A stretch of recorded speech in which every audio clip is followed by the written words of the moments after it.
Well, we started the day on A Little Romance in the CCI 3-star, and she was unbelievable. She's always been such a naturally good jumper and has a great gallop. In the past, we've struggled with distances, just making the distance between fences cross-country. But today, man, was she amazing. She came out of that start box with her ears forward, and she galloped all the way around and jumped everything and made it feel super easy. I'm really fortunate to have the ride on that horse. She's just turning into a superstar. So A Little Romance was born and raised in Woodsley, Ontario, with Dawn and Anita Leashide. Yep, they still own her.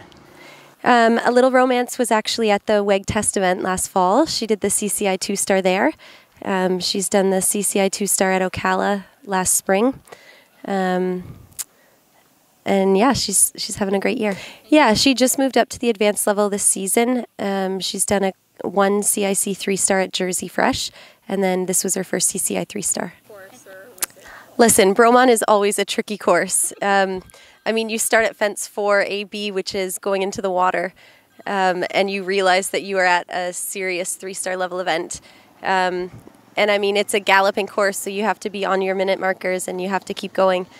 And she was the perfect horse for today. Yes, she had her best dressage score ever, a 55. She was super rideable, and then she went double clear today, and she moved up to second place. It's incredible. But yeah, really excited for tomorrow. Really looking forward to it. She's a wonderful show jumper. Yeah, she's normally very careful, so I'm excited to get her into the show jump ring tomorrow. Ride number 2 was Abby GS. She is also very green at the CCI 3-star level.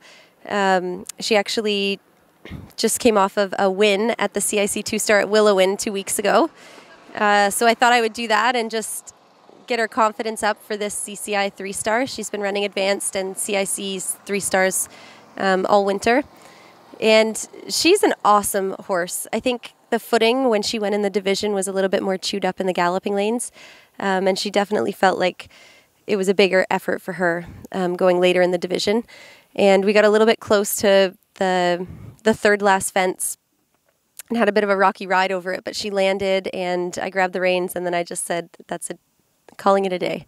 But she's, I mean, super horse. She had her best dressage test ever. She was in 11th after dressage. She's a big, bold cross-country horse. So I'm looking forward to her future as well. Yeah, I mean, listen, in this sport, there's days that you fall off and there's days that you win. And it's a very humbling sport, and you're not going to win every weekend. And I think it's always progression with horses. So you take the best out of what that horse gave you for the day. And there's always things that you can make better and work on. And it just gives you more information for the next one.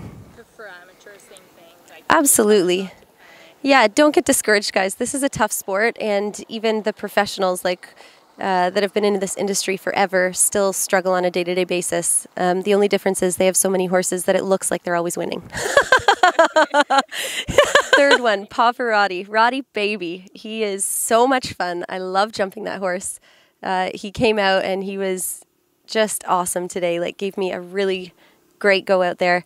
Was galloping great, jumping amazing. And then halfway around, he actually pulled half of his front shoe off, and the clip went up into his foot. So during the gallop, I felt him just be uncomfortable, so I pulled up and realized that the shoe was under his foot, and we called it a day there. So that's unfortunate because he was having such a great go, but at the end of the day, you have to do what's best for your horse, and he's safe and sound back in the barn, and the shoes off, and we're just tending to his foot now. So it's not an injury per se? No, it's not an injury. It's just discomfort, and when the toe clip, when the side clip comes off and up into the bottom of their foot, it's very tender. So you just have to get right on it and take good care of it, and go on from there. And how did you notice that? I mean, sometimes when a horse pulls a shoe, you can feel them be a little bit more uncomfortable on one foot than the other, and I kind of felt that going down into the ring, the oxer to the double corners, but then he jumped through and he came out of the ring and he felt a little funny through the turn, but then he kind of accelerated up the hill and kept going. And then when I went to just got to the top of the hill and I felt him really get uncomfortable, so I pulled up and at that point realized that the shoe had shifted under his foot. So this is, I mean, holy, this is the weekend that you really don't want those things to happen.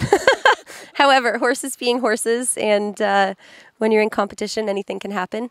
And so here we are. I think hopefully the selectors could see him on 2/3 of the course. I think he was awesome today. He was right up on time and jumping great. So we'll just cross our fingers and go from here. So feel confident to bring him to the 4-star level? Like, absolutely.